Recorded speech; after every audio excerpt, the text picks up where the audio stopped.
Bismillahirrahmanirrahim. In the name of Allah, the most beneficent and the most merciful.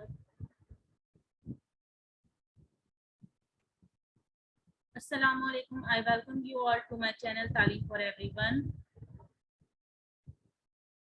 So in this video, we will cover question number 3 and 4 from exercise 15A, and this exercise is from chapter number 15, statistical data handling, and this chapter is taken from New Syllabus Mathematics Book 1 7th edition, or you can say D1. So exercise 15A, question number 3. Question number 3 is that the table shows the number of copies of a newspaper distributed to households in each year from 2008 to 2012. Already data is organized, और है क्या question में ये है कि from the year 2008 to 2012 जितने भी number of copies जो distribute हुए in every house, तो जो है उनकी number of copies जो है given है in thousand. ठीक है, like 2008 में number of copies कितनी distribute हुई newspapers की 250,000. Similarly 2009 में 275,000, 2010 में 290, 2011 में 315, 2012 में 280. We have to do nothing in this question, but we have to use a bar graph, or we have to draw a bar graph to illustrate the above information. Okay, सिर्फ और सिर्फ हमने क्या करना है इस क्वेश्चन में हमने सिर्फ और सिर्फ बार ग्राफ बनाना. ठीक है, बार ग्राफ की मल्टीपल टाइप्स मैंने आपको बताई थी, horizontal bar graph, vertical bar graph अपनी प्रीवियस वीडियोस में, और मल्टीपल बार ग्राफ्स. ठीक है, तो हम लोग कोई सा भी बार ग्राफ यूज कर सकते हैं, बट हॉरिजॉन्टल या वर्टिकल में से. ठीक है, तो मैं सिर्फ और सिर्फ वर्टिकल बार ग्राफ यूज करूंगी, कोई रिस्ट्रिक्शन नहीं है, तो मैं वर्टिकल बार ग्राफ यूज कर रही हूँ. ठीक, तो ये ऑलरेडी मैंने एक टेबल पहले से बना लिया था, ताकि जो है मुझे जो है न्यूमेरिकल डेटा जो है कॉपी करने में प्रॉब्लम ना हो.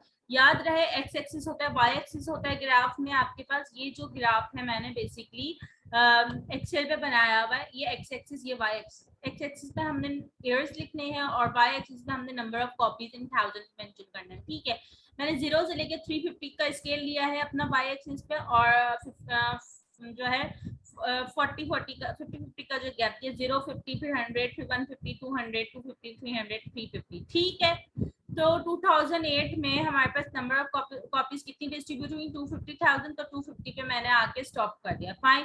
इसी तरीके से 2009 में 275, 250 था, 60 70 80, ये मिड लाइन जो है 275 है. फाइन, तो इट इज 2009 में 275,000 जो है कॉपीज डिस्ट्रीब्यूट हुई न्यूज़पेपर कॉपीज. फिर उसके बाद 2010 में 290, 2011 में 315 मींस 300 310 315, फिर देन 2012 में 280 कॉपीज डिस्ट्रीब्यूट की. फाइन, मैंने हर सारी कलर्स भी जो है बार की अलग अलग कलर की जो है यूज की है, ताकि जो है समझने में कोई प्रॉब्लम ना हो. अगर स्टिल आप लोगों को कोई प्रॉब्लम हो तो आप लोग जो है कमेंट में मेंशन कर सकते हैं अपनी थ्योरी. तो इसमें कोई डिफिकल्ट नहीं था, कोई पार्ट्स वगैरह गिवन नहीं थे. सिंपल हमने जो है गिवन डेटा जो था उसको जो है क्या करना था, बार ग्राफ में इलस्ट्रेट करना था, बार ग्राफ में शो करना था, रिप्रेजेंट करना था. Fine. Now question number 4. Question number 4 है study the tables and bar graph. Bar graph और जो है टेबल गिवन है, ऑर्गेनाइज्ड डेटा गिवन है. ठीक है, तो जैसे कि है क्या क्वेश्चन वो देख लेते हैं कि क्लासेस 5 गिवन है, और number of student who score distinction in mathematics and in science वो गिवन. डिस्टिंक्शन मींस के जिन्होंने हाईएस्ट मार्क्स लिए. क्लास 1A में number of student who score a distinction in mathematics is 9 and who score a distinction in science is 8. 1B में mathematics में जिन्होंने distinction ली वो 11. अच्छा, 1C 1D 1E में भी मैथ के कंप्लीट गिवन है. ठीक है, 1C में 16 स्टूडेंट्स ने डिस्टिंक्शन ली मैथ में, 1D में 12 स्टूडेंट्स ने डिस्टिंक्शन ली मैथ में, एंड 1E से 20 स्टूडेंट्स ने डिस्टिंक्शन ली मैथ में. यहाँ पे 1B के साइंस की डिस्टिंक्शन नहीं गिवन, 1C की साइंस की डिस्टिंक्शन गिवन है, दैट इज 12, एंड 1D की नहीं गिवन. ठीक है जी, तो ये हो गया. आगे अगर बार ग्राफ को देखें, बार ग्राफ में 1A कंप्लीट गिवन है, 1B. अच्छा, ये मल्टीपल ग्राफ है, मल्टीपल बार ग्राफ है. ठीक है, जैसे कि मैंने एक अपनी प्रीवियस वीडियो में बताया था, टाइप्स बताई थी. तो ये क्योंकि यहाँ पे 1A 1B 1C 1D 1E की दो सब्जेक्ट की डिस्टिंक्शन जो है मेंशन कर रहे हैं. ठीक है, blue is for mathematics and science is for की जो साइंस की जो है पर्पल है, पर्पल इज फॉर साइंस। ठीक है जी, तो ये हो गया। 1B की भी कंप्लीट गिवन है बट टेबल में गिवन नहीं है। 1C की कुछ भी नहीं बार गिवन नहीं, वो हमने खुद बनानी होगी। 1D की कंप्लीट गिवन है और जो है साइंस की भी गिवन है, हमने ये देख के हुए यहाँ पे फिलअप करना होगा। 1E के कंप्लीट गिवन है, यहाँ पे भी गिवन है। ठीक है, पार्ट ए क्या है, complete the table and bar graph. तो अब मैप करना शुरू करते हैं। ये सॉरी, ये पहले से रह गया, मैं पहले वीडियो बना रही थी बट अनफॉर्चुनेटली बीच में एक पार्ट मिस हो गया था, तो मुझे जो है वीडियो अपनी कैंसिल करनी पड़ी और ये हाईलाइटेड भी रह गया। सो 1B का हमने क्या कहा था, ये गिवन नहीं है।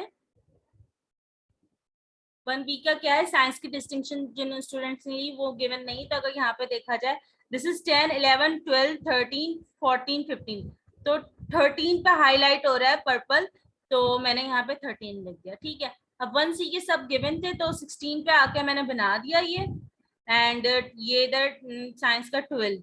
अच्छा, यहाँ से 1D से सब गिवन था। साइंस में जो है number of student who score distinction in science is 16, 15, 16, तो 16 मैंने लिख दिया। ठीक है, 1E कंप्लीट गिवन है। तो इस तरीके से हमने टेबल और बार ग्राफ कंप्लीट किया था। किसी को कोई भी प्रॉब्लम हो इसमें तो वो जो है मुझसे पूछ सकता है, कमेंट में बता दीजिएगा अपना इशू जो भी हो किसी भी पार्ट से रिलेटेड, तो जो है मैं उनको जो है फिर दोबारा बता दूंगी। फाइन, सो आगे चलते हैं। Part B, find the total number of students in the 5 classes who score a distinction in mathematics and science. Total number of students हमने बताने जो who score distinction in mathematics and science. So part 1, total number of students who score in the 5 classes who score a distinction in mathematics is 9 plus 11 plus 16 plus 12 plus 20. So we got 68. So total number of students in the 5 classes who score a distinction in mathematics is 68. Similarly, science में भी जितने number of students ने distinction लिए science में उनको add कर देंगे तो वो 64. तो ऐसे हाईएस्ट नंबर ऑफ स्टूडेंट्स जो है किस सब्जेक्ट में जिन्होंने डिस्टिंक्शन लिए तो वो मैथमेटिक्स में, क्योंकि 68. ठीक है, तो आई होप सो यहाँ तक ये पार्ट आप लोगों को समझ में आया होगा। आगे क्वेश्चन नंबर 4 का पार्ट सी है ये, वो है क्या, express the number of students who score distinction in mathematics in class 1D. हम 1D as a percentage of the total number of students who score a distinction in mathematics in the 5 classes. हमने ये बताना है कि class 1D में कितने % student ने जो है डिस्टिंक्शन लिया as compare to all 5 classes. ठीक है, सो सॉल्यूशन इसका कैसे होगा, आई होप सो आप लोगों को दिख रहा होगा। मैं इसकी इंक चेंज कर लेती हूँ, व्हाइट कर लेती हूँ। ठीक है, सो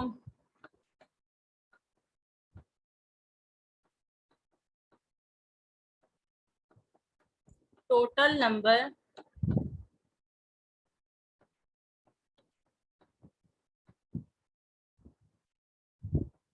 ऑफ स्टूडेंट्स कितने हैं हु स्कोर डिस्टिंक्शन में, यहाँ पे जो है तरीके से लिख रही हूँ, total number of students who score distinction in 5 classes, मैंने इस तरीके से ऐसे लिख दिया, स्टेटमेंट लिख दी। तो कितने थे, 68 थे in mathematics, who score distinction in mathematics is 68, and number of student who score distinction in class 1D में जिन्होंने मैथ्स में डिस्टिंक्शन ली वो उसमें कितने नंबर ऑफ स्टूडेंट्स हैं, 12। तो हमने इसको in the form of percentage show करना है। सो रिक्वायर्ड परसेंटेज का फॉर्मूला क्या होगा, 1D mathematics distinction divided by total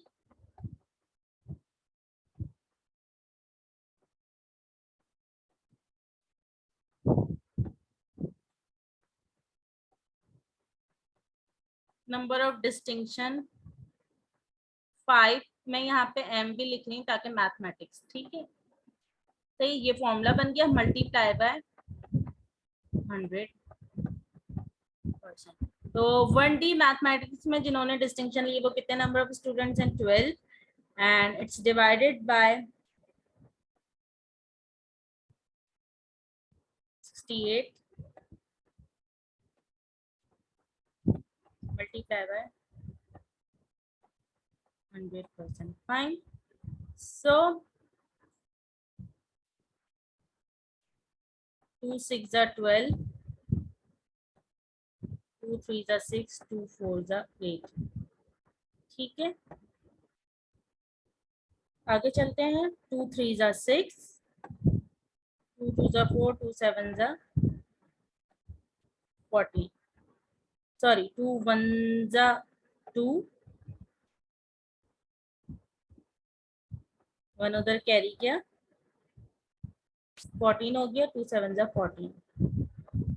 ठीक है, तो ये 7 है. तो ये कैसे लिखेंगे आप? It is equal to 3/17 multiply by 100%. So 3 into 100 is 300% divided by 17. So 300 divided by 17. 17 ones are 17. 1 other carry 10. 10 minus 7 is 3. 2 minus 1 is 1. 13. 13 is less than 17. तो 0 कॉपी करूंगी. 17 7s are 119. 10 minus 9 is 1. 2 minus 1 is 1 and 1 minus 1 is 2. ठीक है, तो मेरे पास जो required percent जो आया है 17 whole 11/17.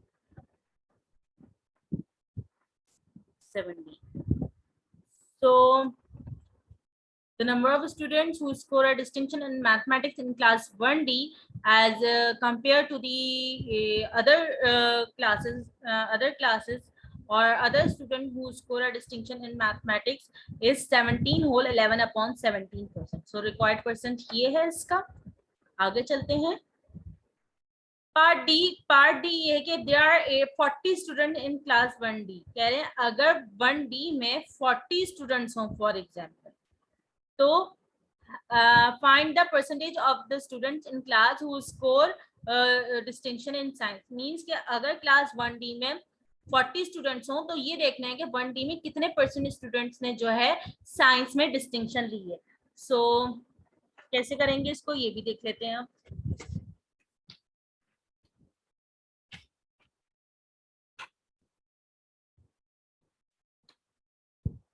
Solution 1D science who score distinction is total number कितने हैं वहां पे 16 स्टूडेंट ने जो है साइंस में डिस्टिंक्शन ली. ठीक, total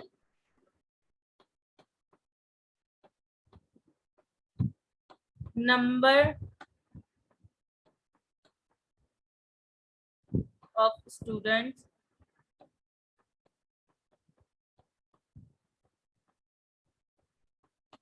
in 1D is equal to 40. ठीक है, so required percentage is equal to 16/40 multiply by 100%. तो 0 से 0 ये cancel. 4 1s are 4, 4 4s are 16, तो 4 10s are 40. So required percent is 40%. So 40% students ऐसे थे in class 1D who score a distinction in science. 40% students in the class 1D who score a distinction in science. Okay, so I hope so ये सवाल आपको जो है ये part भी जो है आपको समझ में आया होगा. और हो सकता है इस क्वेश्चन की जगह ये भी कह दिया जाए if there are 30 students in class 1D find the percentage of students in the class who score at distinction in science. अब जैसे यहाँ पे मैथमेटिक्स है तो यहाँ पे साइंस कर दें, तो ऐसा भी हो सकता है, क्वेश्चन को चेंज कर दिया जा सकता है, ठीक है, सिनेरियो चेंज कर सकते हैं। Fine, okay, all right, last part of this question. So part E is that is Junbi is correct to say that there are 35 students in class 1E? Explain your answer. मैं पहले 1E में वापस ले चलती हूँ आप लोगों को।